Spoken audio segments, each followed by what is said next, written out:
morning po. Good morning po, good morning. And excited na po ba tayo? Excited na po? To participate yung ating pong first group. Alam niyo po, konting pagbabalita lang po. And hindi ko talaga makontain po. Pero ito pong week, medyo on my part po talaga medyo mabigat-bigat po ng konti. And ilan po sa mga lapit po sa akin is medyo lumayo sa akin. Ibig sabihin po, sa Nanay Lori, ano di ba? Hindi naman malulig sa atin. And isa po sa mga inanap po natin, si Kuya Obed. Yan, pupunta na po ng ibang bansa. And yung isa pong binamay study din po natin, bumalik na po sa province. And nasa province na po sila kahapon. Yan po, doon na po sila titira. And tomorrow po, yun, masama din po sa panalangin. Kasi yung isang first cousin ko po, ay magmamigrate na po sila sa Canada.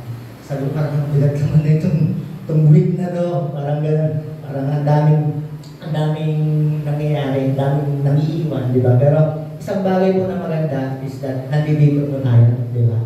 And may isang layo din tayo. Sabi nga ni Kuya Nasio dun sa kanyang sineta na yung maging expectant tayo. So pwedeng gawin po ng Panginoon. And I know, ready na po tayo. Tayo po ay excited. Pero bago po yun, ay sama-sama muna po tayo mag-aral po ng salita ng Panginoon. Amen po ba doon? And alam niyo po, meron daw pong idea. There was an idea that if you love someone, if you love somebody, you give. Nagbibigay ka. It's either panahon, it's either gamit, basta nagbibigay ka. Tama po? Kasi bakit nga dahil mahal mo. Pero there's also an idea na pag talagang mahal mo, hindi ka lang basta nagbibigay.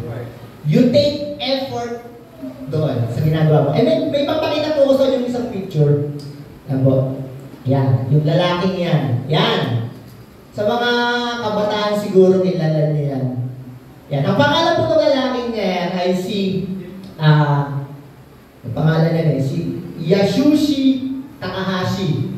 Parang Tamagotchi lang yung tunog, di ba? Pero hapon po yan. Yan. Si Yasushi Takahashi po is siyempre, hapon po siya. And may nangyari po kasi, ang ginawa niya, he proposed to his girlfriend using Google Earth and a GPS device. So yung Google Earth po, ginamit na yun para to propose. Okay na po ito. Ayan yung ginawa niya. Wow, di ba? Galing, no? So, galing eh, no? And, to give you an idea lang po, it took him 6 months and start on the island of Hokkaido, Japan, and ended doon sa pinakang south niya ng Japan. And according to Guinness World Records, the trek crossed over 4,451 miles. So, 4,451 miles yung inabot niya para mabuo niya yung bagay na yan. Grabe, no? Grabing pag-ibig yung ginawa niya. Grabing effort yung ginawa niya. Si Jesus po yan. And kung tignan natin, wow, nakaka-ingit naman pag sa mga babae. Diba? Pero kung titignan niyo po, siya po yun. Pero, i-ano natin ng konti. When it comes to the Lord, may gano'n din po ba tayong effort na nagagawa minsan? Ako sinasabi natin, mahal ko ang Panginoon. Ako sinasabi ko, gusto kong bigyan ng Panginoon. Pero we took ba the effort para ipakita yung pag-ibig na yun sa Kanya. And by the way, ngayong umaga po, pag-uusapan natin is the greatest, giving God the greatest, faith, fruit, fulfillment. Hinahayaan ko po kayo tumayo, samahan niyo po ako, at tayo po ay sama-samang magbasa ng salita ng Panginoon. Yan, babasahin ko po yung verse 1 and tutugon po kayo sa verse 2. And then sa verse 11 po ay sabay-sabay po natin basahin. Nandiyan naman po sa screen, samahan niyo na lang po ako. So basahin ko yung verse 1, tugon po kayo sa verse 2, and then sa verse 11 ay sama-sama po natin basahin. Okay po? So, ito po sabi, when you have entered the land the Lord your God is giving you as an inheritance, and have taken possession of it, and settled in it. Verse 2 po. Take some of the first fruits of all that you produce from the soil of the land that the Lord your God is giving you, and put them in a basket. Then go to the place the Lord your God will choose to dwell in for his name. And say to the priest in office at the time, I declare today to the Lord your God that I have come to the land the Lord swore to our ancestors to give us. Verse 4 po. You shall take the basket and set it down in front of the altar of the Lord your God. Verse 5. Then you shall declare before the Lord your God, my father was a wandering Armenian, and he went down into Egypt with a few people and lived there and became great nation, powerful and numerous. Verse 6 po. When the Egyptians mistreated us and made us suffer, subjecting us to harsh labor. Then we cried out to the Lord, the God of our ancestors, and the Lord heard our voice and saw our misery, toil, and oppression. Verse 8 po. So the Lord brought us out of Egypt with mighty hand and outstretched arms, with great terror and with signs and wonders. He brought us to this place and gave us this land, a land flowing with milk and honey. Verse 10 po. And now I bring the first fruits of the soil that you, Lord, have given you. Raise the basket before the Lord your God and bow down before him. Verse 11 po, sabay-sabay po natin basahin. Then you and the Levites and the foreigners residing among you shall rejoice in all good things the Lord your God has given to you and your household. Ang Panginoon po madakila sa kanyang mga salita. Manalangin po tayo saglit. Mapagpala namin Diyos na makapangyarihan po sa lahat, Panginoon. Maraming salamat po sa kalayaan minsan pa ng sandali na ito na ibinigay niyo po sa amin, para minsan pa mahamon, makita namin yung kalawakan ng iyong salita, Panginoon. Hayaan mo nga pong sandali na ito, kapahayagan mo lamang po ang amin pong makita, marinig. Itabi niyo po akong sa iyong likuran, makayag ka sa kalagitnaan namin, Panginoon. At anuman pong pagkilos ng kaaway sandaling ito, patuloy minsan pa, amin pong iniwawag sa inyong pangalan, Panginoon. Mataas ka, madakila ka sa pangalan ng Panginoong Jesus. Amen and amen. Makakaupo na po tayo. Bago po natin puntahan yung pinakang pag-uusapan po natin, let me give you some background po ng Book of Deuteronomy. Kasi po yung binasa natin is one of the, sabi nga nila, the Torah or the Book of Laws. So tingnan po natin kasi may mga ilang segments po yan eh. Para mas maunawaan natin bakit siya sinabi. Okay? Yung binasa po natin. So may ilang segments po yan. So, pag pinag-usapan po natin yung Book of Deuteronomy. And from, thank you. So, yung from chapter 1 to chapter 4, ang nakapaloob po dyan is yung journey ng Israelites through wilderness from Egypt. So remember po, di ba, ang Israelites, nakaptig po sila sa Egypt, and then, pinalayas po pinatakas sila ng Panginoon, okay po? And then, yung journey nila from chapter 1 to chapter 4. Then, chapter 4 to chapter 11, and yung giving ng 10 Commandments, okay po? Then, chapter 12 to chapter 26, ang tawag po dyan is the Deuteronomy Code or the laws governing or concerning worship. Okay, may kinalaman po sa worship. Then, on the 27th and 28, po pinag-usapan lang po dyan is cursing or blessing and cursing for the one who seeks and break the law. And then, chapter 29 to 30, Israel is again exhorted in obedience. Then, 31 to 34, si Joshua was installed as Moses' successor. So, yung binasa po natin is nasa chapter 26. Kung titignan niyo po doon, may term na ginamit po dyan eh. Deuteronomic Code of Laws. Sa salitang Hebreo, may dalawang ginamit pong salita. Hindi ko na po sinulat dyan. Ang word po na yun, isa lamang pong meaning. Yung misbot at misbah. Ang ibig sabihin po nun ay utos o command. So, bagay na ipinapagawa. Okay pa? bagay na ipinapagawa regarding, okay, how they should conduct themselves in the promised land. So, paano sila gagawang kikilos pag nandun na sila sa promised land? So, basically po, ito ay mga pinapagawa pag nandun na sila sa promised land. Mga tagubilin, kumbaga. Okay, so, and then, ito ay may kinalalaman sa pagsamba. Okay, so that is why, yung isang idea, when we give the greatest sa Panginoon, may kinalalaman sa pagsamba.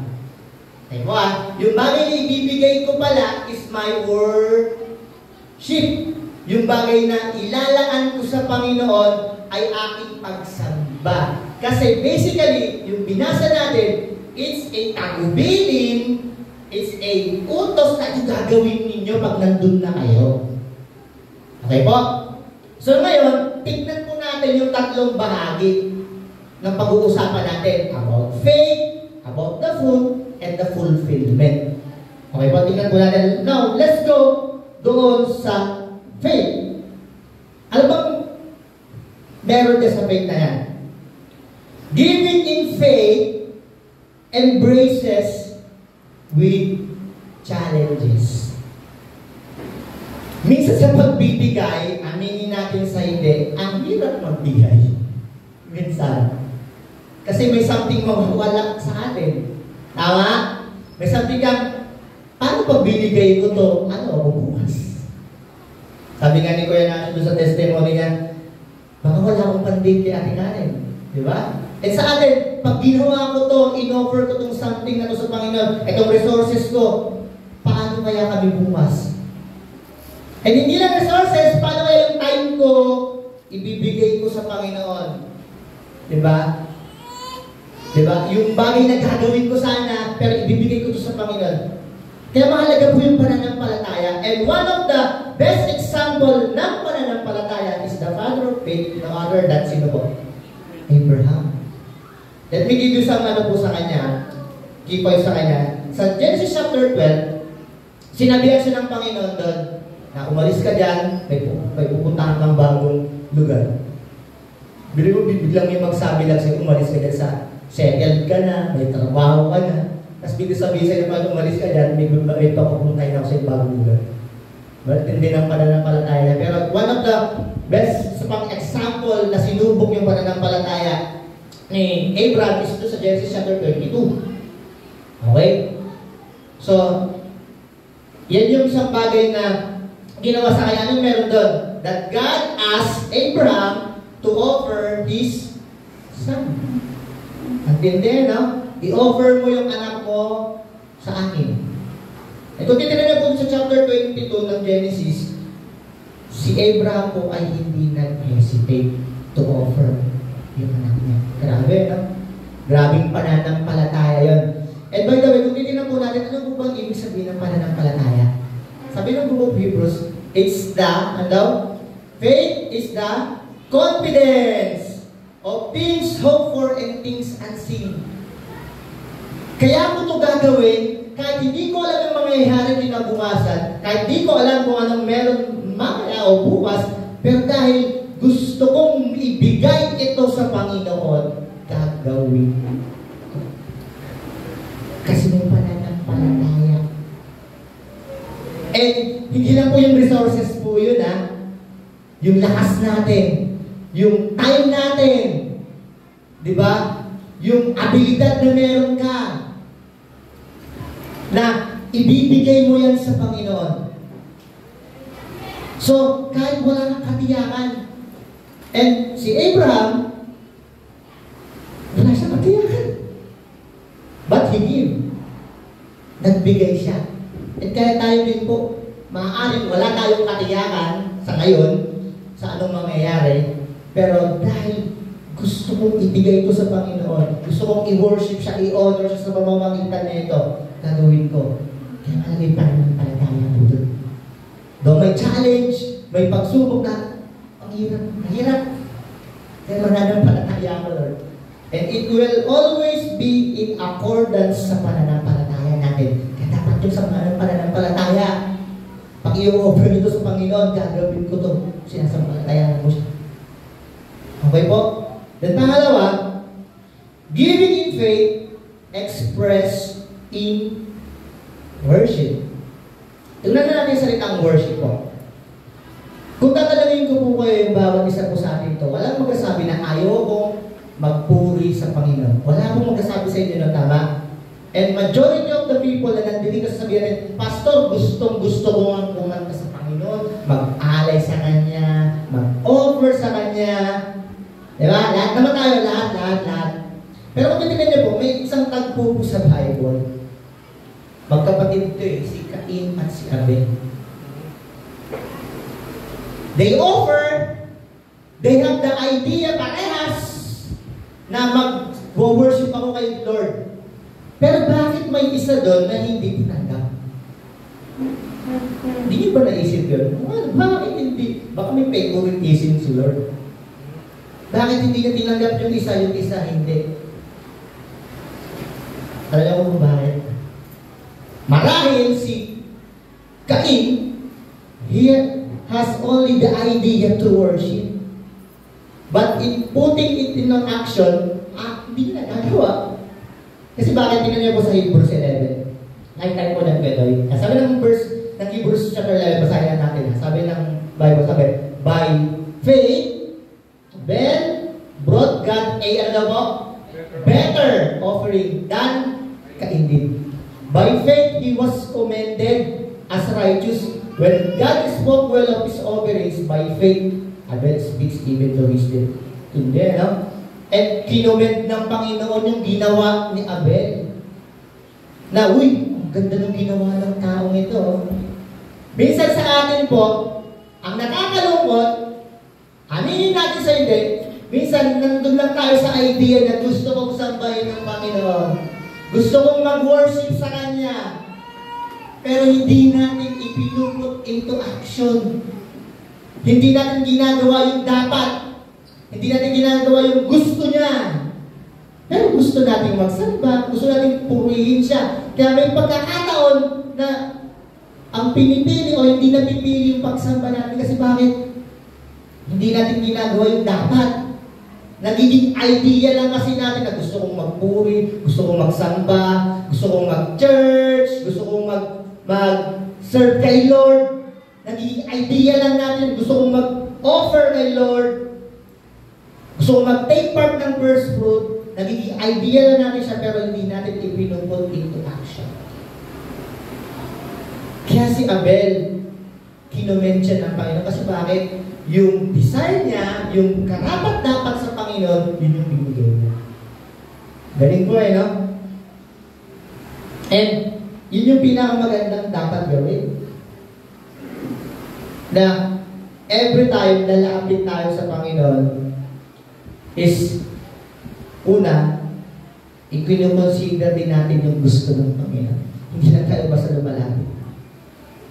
And, last week po, ito yung kantang ni-request ko sa praise team. Hindi ko kakanta. Pag may mga kanta kasi kakanta naman no? Pero, I'm so overwhelmed sa kanta na to. Nararapat. Title ko ng kanta. Sabi nung kanta doon, ako'y lumalapit kasi banal ka. Ang puso kong ito, yung nilalaman ng puso ko, iaalay ko sa'yo. Dahil sabi nyo sa chorus ito sa aking pagsamba na nararapat sa iyo, tanggapin mo, Lord, yung akin ko. Na maging pagsamba at pagpupuri ito sa iyo. Ibig sabihin, kinukonsider mo, Lord, ito ba yung gusto mong akin kong gagawin ko? Hindi lang basta sinasabi mo sa Panginoon, Lord, lalapit ako Pero sa sinasabi mo, Panginoon, sa paglapit ko, Lord, ito ba yung gusto mong gawin ko? Kaya ako lalapit na may pagkukumbaba, at yung hain na meron ako, Panginoon, aalay ko sa iyo. At ang tawag po doon, pagsamba. And isang magandang expression po yon na tayo magbibigay kasi sumasamba ako sa Diyos. And ang lagi tandaan, hindi natin pwedeng gawin na si Lord part lang ng pagsamba natin. Ano ba yung sabihin mo doon?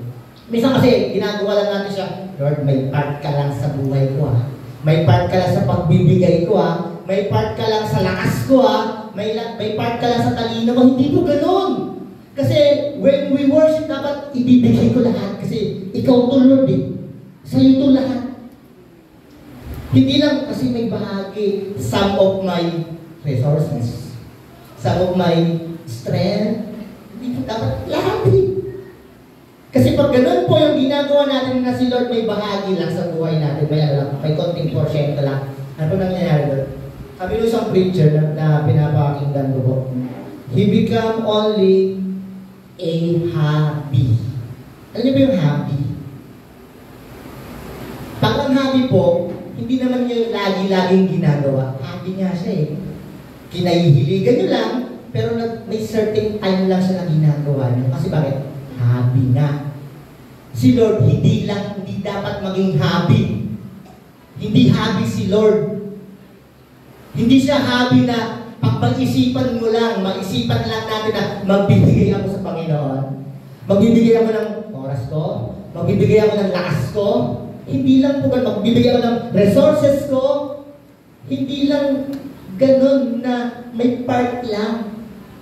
Kasi dapat yung buo. Yun yung tunay na pagsama. Sinasabi natin na Lord, kaya nga Lord eh. Ikaw. Lord, ikaw to, para sa'yo to. And kung titignan niyo po doon sa verse 10, nung binasa po natin, pwede bakit nagpapunta mga ako sa kuya sa verse 10. Deuteronomy chapter 26 verse 10. May word na maganda dyan eh. Unang-una po sabi dito, now ano po? May nakalagay po bilang, now they bring. I bring. It's a personal thing na gagawin mo. Ako mismo. Ako mismo ang magdadala ng i-offer ko. Ako mismo ang pupunta doon. Ako mismo ang mag-aalay ng ibibigay ko sa Panginoon. May effort. May paggawa. May pagkilos na gagawin tayo. Kasi nga, again, hindi hobby ang Diyos. Siya dapat. Babalik tayo kay Kain na tabi. Yung iniisip ko talaga, sabi ko, bakit kaya hindi tinanggap? Nag-offer naman eh. Diba? Kung tinanggap, ba't di tinanggap talaga eh? Taling bumabaga sa isip, ba't di tinanggap yung kay Kain? Kasi ba, bibigyan tayo ng Diyos? Hindi, kasi dahil at some point, may nais ang Panginoon at hindi yun yung nangyari. And at some point, hindi yun yung ginawa ni Cain. Diba? And gano'n yung iniisip natin minsan eh. I-offer ko lang yung 10 minutes of my time, 1 hour of my time, para sa Panginoon, 2 hours of my time. Hindi dapat gano'n. Sa lahat ng pagkakataon. Kaya sabi rin nung may isang kanta pa eh, gusto kong tatanungin eh. Sa lahat ng panahon, Diyos ka sa amin. Diyos siya sa lahat ng pagkakataon.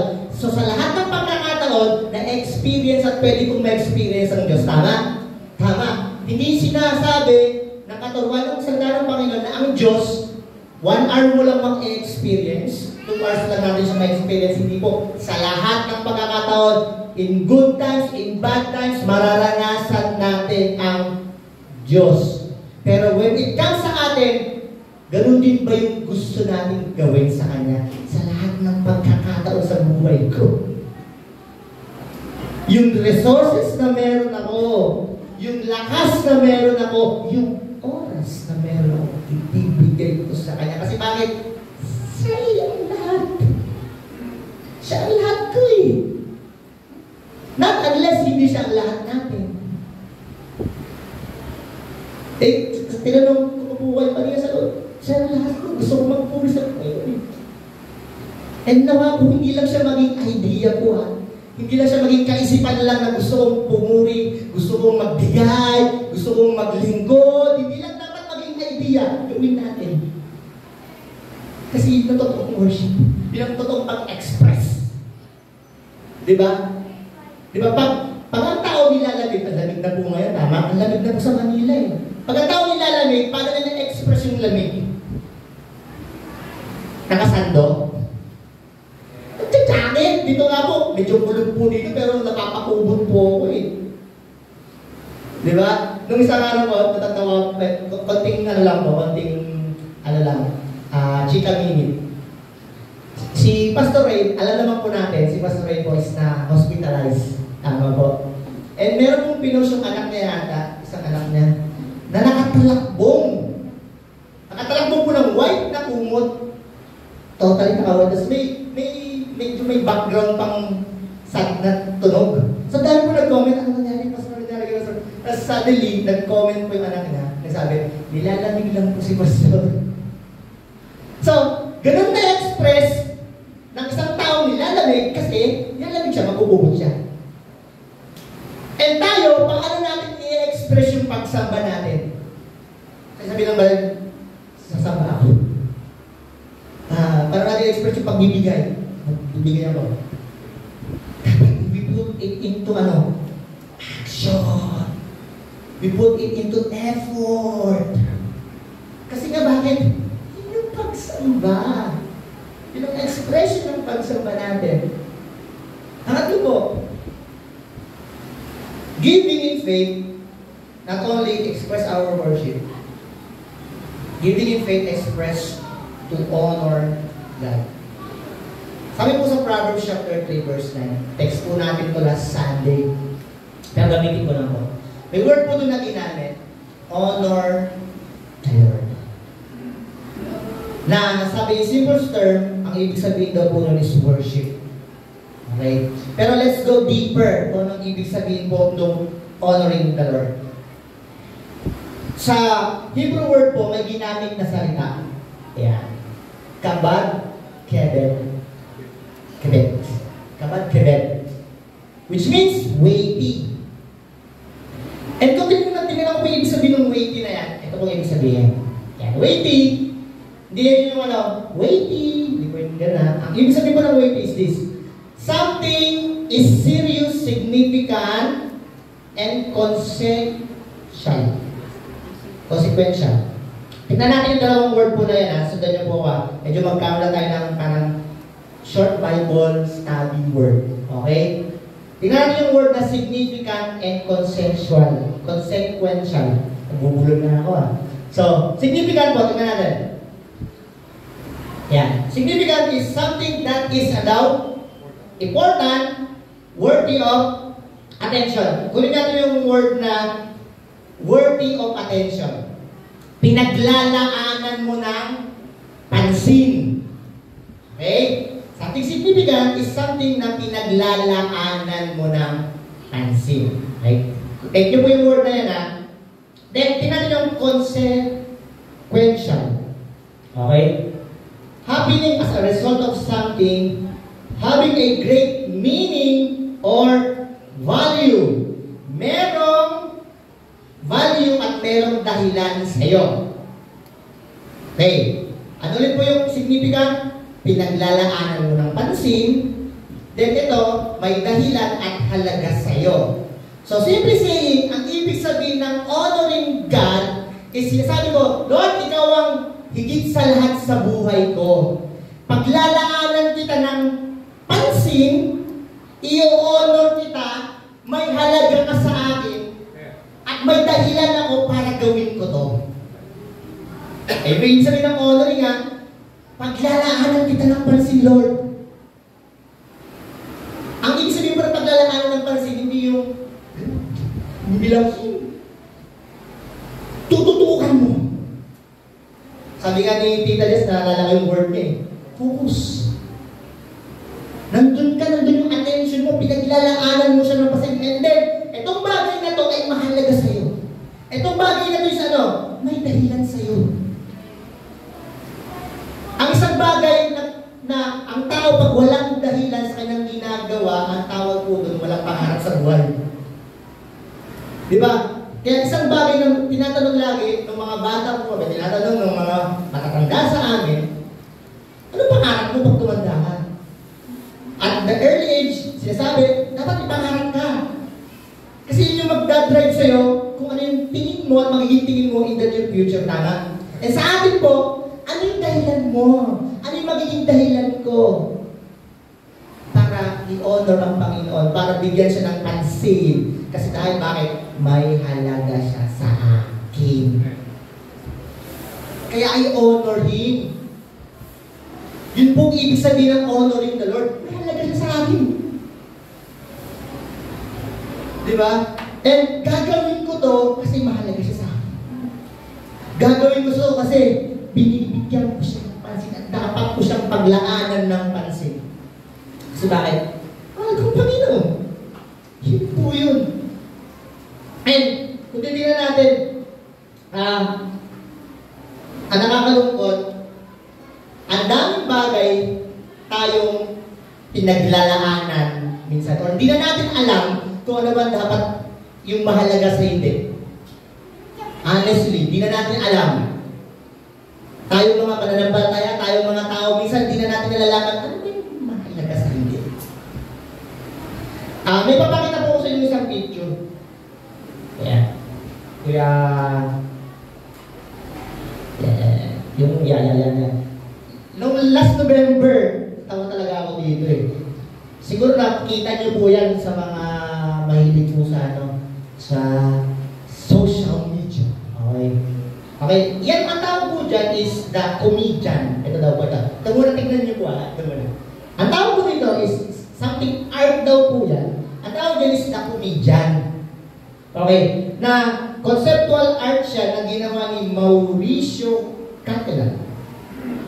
Na yung kung saan yung saging, idinikit sa wall, sa puting wall, at nilagyan ng duct tape.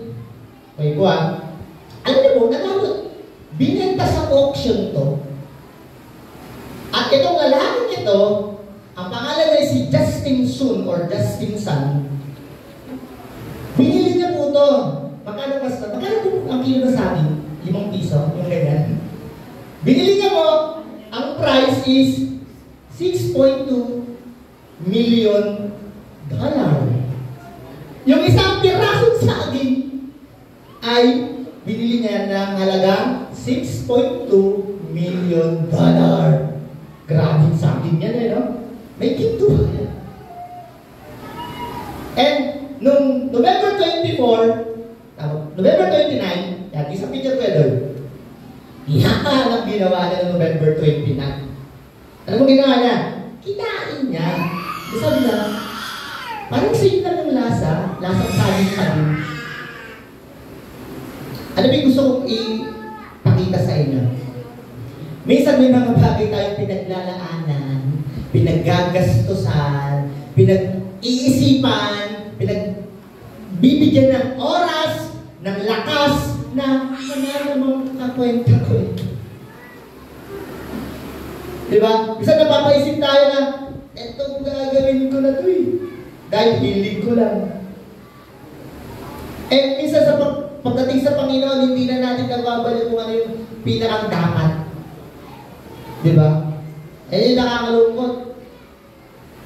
Kaya mahalaga po na laging titignan natin ano yung may halaga. Nandito sa gawang pagbibigay sa Panginoon. So yun po yung faith. Now let's go doon sa pinatawag na fruits or the first fruits. Ano po nga niya sa dating pagbibigay? Our first fruit is the evidence of His faithfulness. Kung titignan po natin doon sa pinaka-text natin from verse 1 hanggang verse 11, yung binasa natin, may konting background po doon.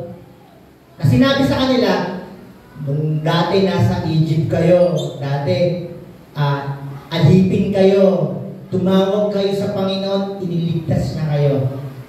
At ngayon, nandirito na kayo. Okay?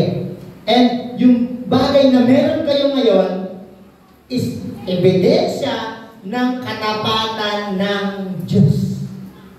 Yung i-offer ko pala ay ebidensya na ang Panginoon one way another naging tapat sa akin. It's the evidence. Kaya ako makakapagbigay, kaya ako may lakas, kaya ako may talino, kaya ako may resources, kasi naging tapat ang Diyos. Hindi ikaw ang tapat, siya ang naging tapat ko.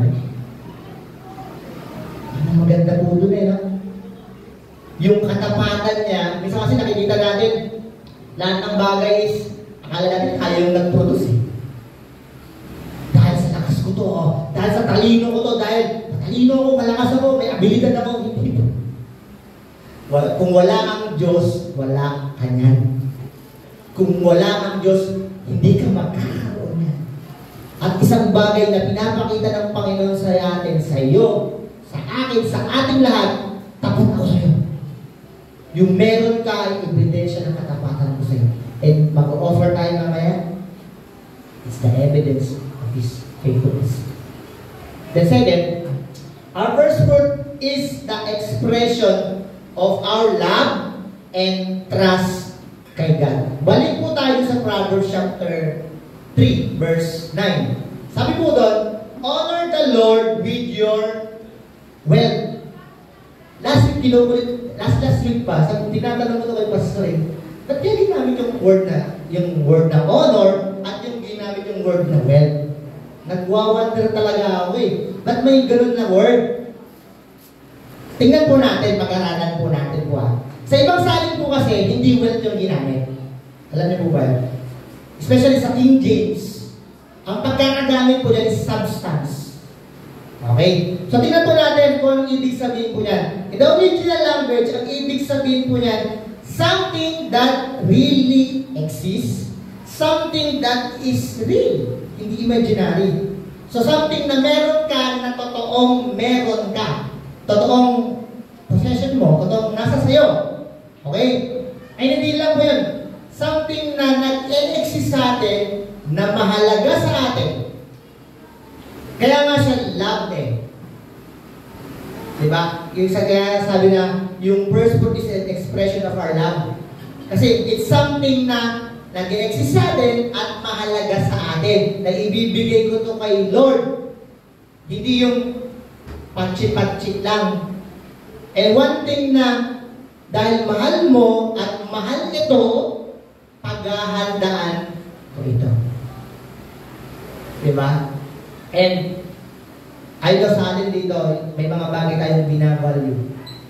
Maaaring family, maaaring trabaho, maaaring lakas, maaaring resources.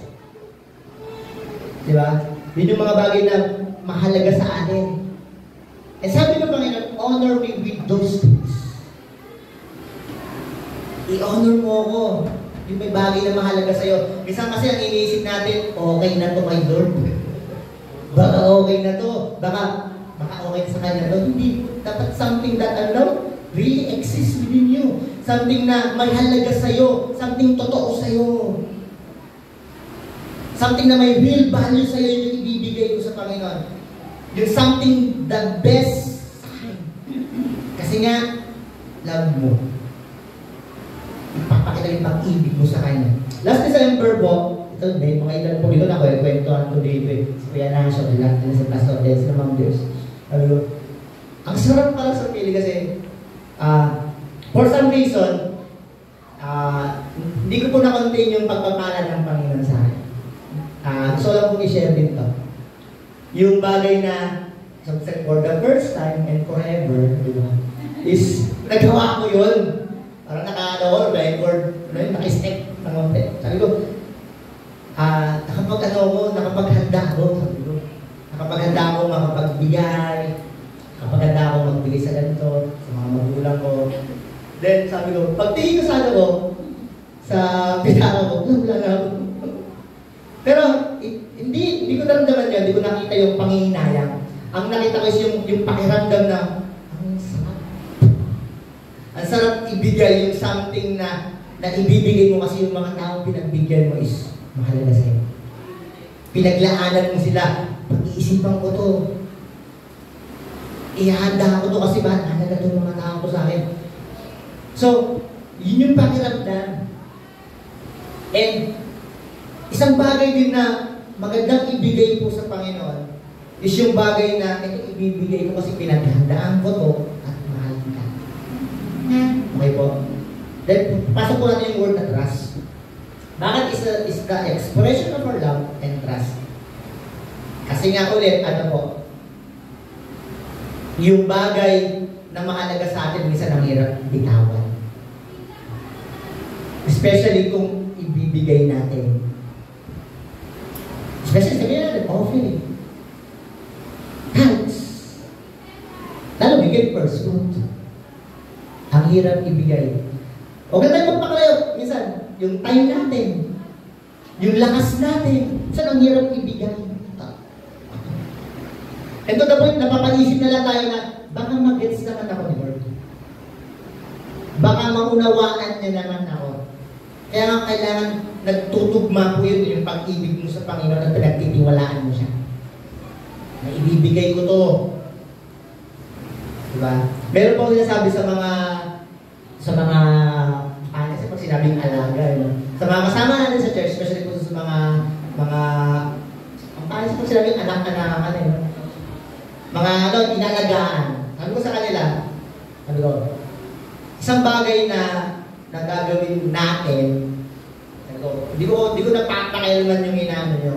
Buhay nyo yung kung magpupuyat kayo, kung pinapagod yung sarili nyo. Pero, making sure, may sapat kayong lakas buwas. Baka ang pangit naman, kung bungas-bungas tayo, maglilingkod tayo, gagawa tayo sa Panginoon, ang hirap naman. Pero, it's sa yan. And, isang bagay na ginagawa ko din po, pupuyat ako. Pero, dahil aminin natin, tumatanda na din tayo, hindi ko na din kaya yung ganong habit. Yung puyat ka, tapos bigla kang gigising ng maaga. Kaya may bang bahagi ako sinakripisyo. Dahil hindi na masyadong nagpupuyat. Kumakain na lang. Kahapon lang kumain ko din. Pero hindi aside po, ano sinasabi natin? Kailangan, hindi lang samahan ng pagtitiwala. Lord, di ba, ibibigay ko to. And something might value sa akin. Kaya, kung maalala niyo po, sa Bible, may katagapong sinabi si David. Alam niyo po yung katagang sinabi niya? I will not offer something that will cost me. Ano po? Nothing. I will not offer something that will cost me nothing. Ako, medyo parang makulit na bata na na-curious. Bakit kaya sinabi yun? O bakit ganon? Sa Bible po, nai-record po yung salita na yun sa book of 2 Samuel chapter 24 verse 24, and yung isang po ay 1 Chronicles chapter 21 to 25. May magkaibang account pong ginamit na word. Doon po sa 2 Samuel, ang ginamit na word po, si David daw ay nagbigay ng 50 shekels of silver. Okay? Then doon po sa 1 Chronicles, ang ginamit na word, 600 shekels of gold. Ano yun, Pastor? May contradiction sila. Hindi po. Kasi doon sa 2 Samuel, ang sinabi lang po doon is that threshing floor and yung animals lang yung binayaran na doon. Pero doon sa 1 Chronicles, yung buong pag-aari ng Aroana. Yun yung binili niya. At ang pinambayad niya is 600 shekels of gold. Tingnan lang po natin, nakinis talaga ako kung magkano yun. 50 pesos ba yun? 600 pesos ba yun? Yun ba yung ibig sabihin nun? Medyo nakinis talaga ako eh. And samahan niyo po ako, i-compute natin.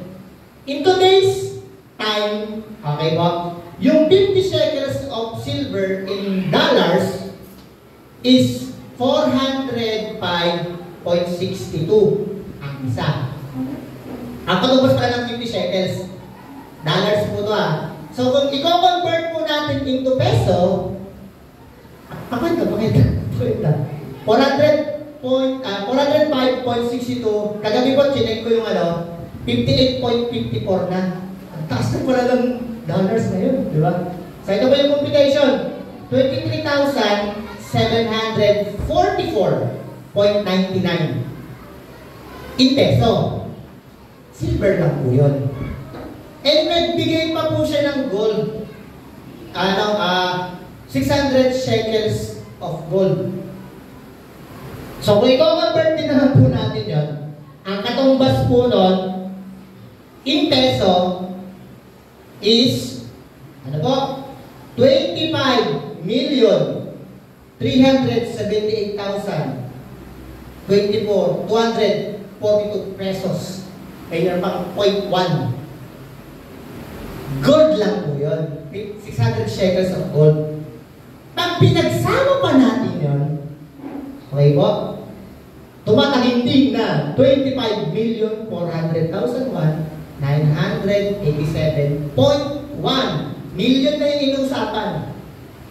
And sabi ni David, kaya pala sabi niya, mag-o-offer ako sa Panginoon ng may halaga sa akin. Kung iisipin niyo po, 25 million, isang bagsakan na binigay niya para i-offer sa Panginoon. Kung pabasahin niyo po yun, yung story doon, binibigay sa kanya eh. Dahil hari ka naman, kunin mo na lang yan. Pero sabi ni David, I will not offer anything that will cost me nothing. 25 million. Hindi ka na tiyakin. Pero tignan niyo po yun, di ba? Ganon niya binalue ang Diyos na ibigay yung bagay na yun. Sa atin, so wala akong 25 million, 25 pesos, pwede ka. Pero ang sinasabi po natin, yung may value sa inyo, ano yun? Yun yung bagay na ibibigay natin dapat at dapat ibigay sa Diyos. Ano yung may value sa inyo? Time, lakas, resources. Lord, ibibigay ko to kasi ito yung meron ako. Kaya dapat kaya po yung may pagtitiwala. Di ba? And isang bagay po, yung na may i-credit din naman sa atin, one way or another, is yung pagpunta natin dito. Isang effort po yan. Kasi maaari, pwede kayong matulog ngayon, pwede kayong mag-SM ngayon, di ba? Pwede kayong may kung ano mang gawin, pero you value to go here para sumabas sa Panginoon. Effort yun eh. Yung paggigising ka ng umaga, para magsamba, di ba? Effort yun. Pagsamba mo yun. Showing your love sa Panginoon yun eh. So yun yung bagay na yun. Pero, ang tanong is that, does it cost you? Yung pagpunta dito? Or, again, spare ko lang kasi. May sobra ako eh. May sobra akong oras ngayon. Kaya ako pupunta. May sobra akong resources, kaya ako magbibigay. May sobra akong lakas ngayon, kaya ako magkakaroon ng lakas. Kasi you value the Lord, you love the Lord, pupunta ako doon. Magsasamba ako doon. Magseserve ako doon. Mag-o-offer ako kay Lord. Ibibigay ko yung first purpose pa yun kasi bakit? I value the Lord. And it cost me! And it will cost me talaga. Diba? Hindi lang dapat kasi sobrang hindi po dapat gano'n. Kasi yung bagay na yan yung dapat ibigay natin sa Panginoon. Kasi minsan, nakakalungkot, mga pananampalataya, mahal ko po kayo. Minsan nakukulong tayo sa idea ng paghingi sa Panginoon. Lord, bless me, bless me, bless me. Gawin mo to, Lord. Pagpalain mong pamilya ko. Ilayo mo kami sa karamdaman, i-provide mo sa amin to. Wala akong problema doon. Mabuting ginagawa yun. Pero the same way, dapat ginagawa din natin in return sa Panginoon, paano natin siya bibigyan ng parangalan? Paano ko siya bibigyan ng kagalakan? Minsan puro hindi na lang tayo marahil. Ginawa na natin vending machine ng Panginoon na may sinusok ako takalabas. Diba? Hindi ganun. Dapat inaalala natin siya na, Lord, ito yung bagay na ibibigay ko sa'yo. Especially the things that cost me. That will cost me. Yun ang ibibigay ko sa'yo. Diba? Kaya mahalaga yung unang binakita na kanina, faith. Ipagpatuloy. Diyan po ba kayo? Ayun po. Next na lang po ito. Our first fruit exhibits His promise. May babasahin po tayong talata dyan. Sabi sa Ezekiel chapter 44 verse 30. Pabalik po ito yan. The best of all the first fruits and of all your special gifts will belong to the priest. You are to give them the first portion of your ground meal. Ito ba gusto ko rin po? So that a blessing may rest on your household. Our first fruit exhibits His promise. Ano yung pangako ng Panginoon? Pagpapala. Hindi ko pa nagsabi na. And by the way, the word first fruit po, ano ibig sabihin? Kuya, paano yung, the word first fruit means bikurin is promise to come. May kalaw palang pangako. Ano yung pangako niya? Blessing. To you? Sa akin lang? Household, sinabi mo. If we give that first fruit to honor Him, sabi niya, may pangako, kalapit na pangako yan. Blessing. Diba? Yun yung may kaakibat na pangako, ang bagay na ginagawa natin. And the Israelites saw that thing, kaya nag-invest sila into first fruit. Ginagawa po nila yan. Yung bagay na yan. Tayo po dito sa mundo, ang daming investment na naglipanan dito sa mundo. Diba? Mag-invest ka dito. Mag-invest. To the point, ang daming nai-scam, nakakalungkot sa mga false investment. Pero ang Panginoon ng magandang investment. Kasi bakit? May pangako to. It's the promise to come. To bless me lang. Hindi. House na. Diba? Now let's go doon sa fulfillment. Fulfillment means satisfaction, something desired, something na hinahangat natin. And lahat tayo dito may bagay kayong hinahangat. Tama. May bagay kayong, Lord, kalong mo naman ito. Something you desire to happen. Tama. And wala akong magsasabi na, wala akong hinahangat, Panginoon. Lahat tayo meron. Maging ako po. Lahat tayo may ginugusto. Pero let's go doon sa sinasabi ng salita ng Panginoon. What does it tells us in our living? Tingnan natin. Verse 10, kung tinitin niyo po doon sa verse 10, yung word na, kung paano mo nga doon sa Deuteronomy chapter 26 verse 10. Basahin lang po natin po.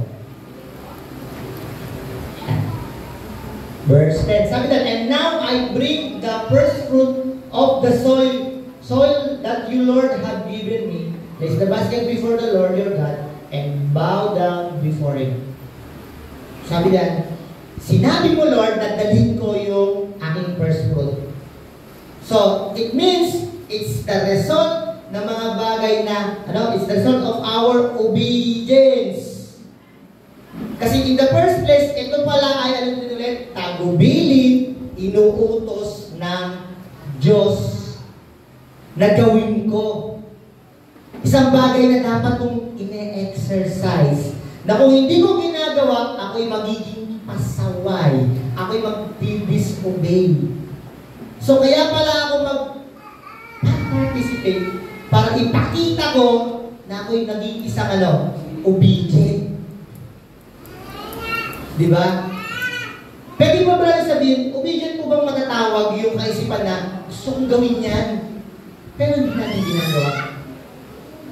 Hindi, di ba?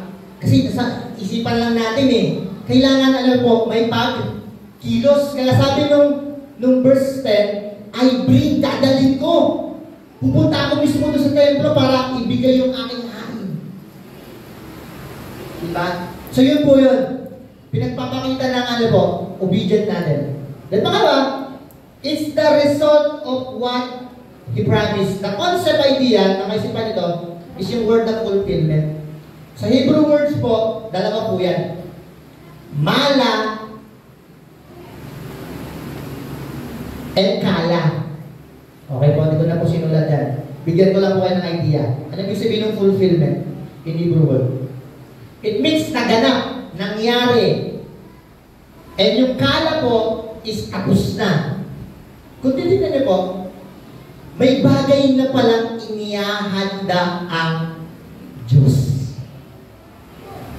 sa atin, nakaprepare na. And this is the key para sa blessing na yun.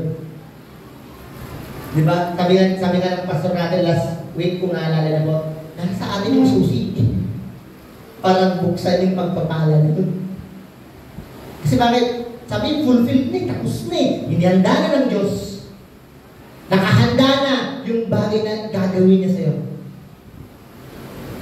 Kaya ito yung isang bagay na dapat natin kung ginagawa. Okay? Kasi bakit po? It's the result of what He promised. And then, pangatlo po. Diba? Because it will end up in our favor. Favor pa din pala natin. Sa KJV po, sa verse 11, ang ginamit pong word dyan, basahin natin verse 11 po. Pwede paano mo ako sa verse 11? Chapter 26 ng Deuteronomy, verse 11. Basahin lang po natin. Then you and the Levites and the foreigners residing among you shall rejoice. Wow! In all the good things the Lord your God has given to you and your household. Yung word na good things. Tuloy po natin. Ano yung ibig sabihin yan? Tatlong bagay po. And dito na po ako mag-end. Ano yung bagay na favor na inihahanda ng Panginoon? Sabi na, good things. Diba? Una po, is the word pleasant. Something that uplifts our soul. Yung nakakapagpagaan ng kaluluwa. Yun yung bagay na ibibigay niya. Not only that, pleasing. Something that is satisfying sa inyo. Something that you enjoy. Ay, yung mga bagay na ipagkakalob ko ng Panginoon, kasi gusto ko eh. Beneficial. Yung mga bagay na ipagkakalob ng Panginoon sa atin, not only pleasant, pleasing, beneficial. Kagamit-gamit at magiging katanggap-tanggap sa iyo. Kaya may mga pagkakataon, Lord, hindi naman ito yung pinapalala ko kayo, binigay mo. Kasi something beneficial sa iyo. Magiging kagamit-gamit sa iyo, kalagwang spiritual. Magiging kagamit-gamit sa personal growth mo, yung ipagkakalob niya sa iyo. Kaya sabi na, yung good things, yung ipagkakalob ng Panginoon. So, yung bagay na pabor ng Panginoon sa atin is something pleasant, pleasing, and beneficial. Yun yung bagay na nakahandang ibigay ng Panginoon. And ito, dito po mag-end sa quote na. Tapos mga kuya. Honoring God is loving Him. Loving Him is expressed in giving. And with our giving, we give our greatest by faith with our fruits. That eventually will lead in our favor. Ano yung pinaka-una dapat gawin? To honor Him. To worship, to give Him. So pag muna natin tingnan po yung favor. Tingnan muna po natin yung honor Him. Gagawin po natin mamaya, we will honor the Lord with our giving, with our first fruit. And naman po pagkaroon tayo ng expectant heart. We walk by faith, Lord, ibibigay ko to. Kasi gusto ko i-honor kayo in the first place. Diba? Tayo po tayo lahat. Tawagin po natin po ang ating